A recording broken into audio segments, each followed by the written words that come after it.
নেপালে যে ভয়ঙ্কর প্রাকৃতিক বিপর্যয় হয়েছে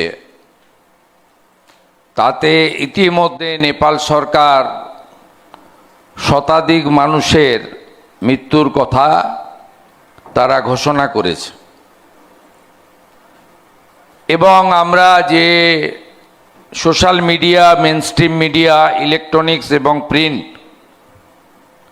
যে ছবি আমরা বা ভিডিও দেখতে পাচ্ছি, এটা মুভিতে, সিনেমাতে আমরা সাধারণত দেখে থাকি। নেপালের প্রতি আমাদের আলাদা বন্ধুত্ব, ভালোবাসা রয়েছে এবং আমরা নেপালে যাওয়ার জন্য আমাদের আলাদা অন্য রাষ্ট্রের মতো আমাদের পাসপোর্ট লাগে না, শুধু এন্ট্রি লাগে। 800 জন মিসিংয়ের কথা বলা হয়েছে, যার মধ্যে 135 জন ভারতীয় আছেন। আরও উদ্বেগের বিষয়,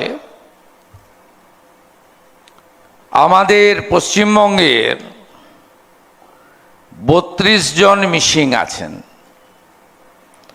কাল সন্ধ্যায় যখন প্রথম কলকাতা পুলিশের নগরপাল আমাকে জানান একটি ট্যুরিজম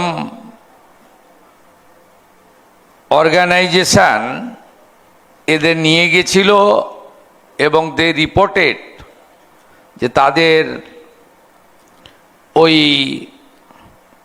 শেল্টারটা বা রেস্ট প্লেসটা ওয়াশ আউট হয়ে গেছে। আমরা খুব ওরিড।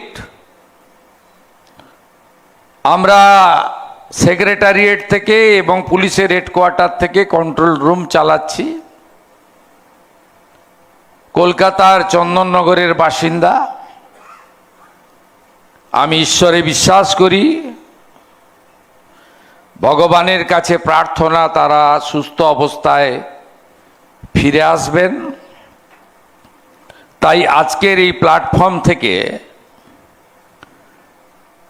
সরকারের গতকাল সারা রাত্রির অ্যাক্টিভিটিজ এবং বন্ধু রাষ্ট্র নেপালে ঘটনা নিয়ে একদম পার্শ্ববর্তী রাজ্যের মুখ্যমন্ত্রী হিসেবে আমার চিন্তা, উদ্বিগ্নতা, সমব্যথিতা, পাশে থাকার অঙ্গীকার জ্ঞাপন করি।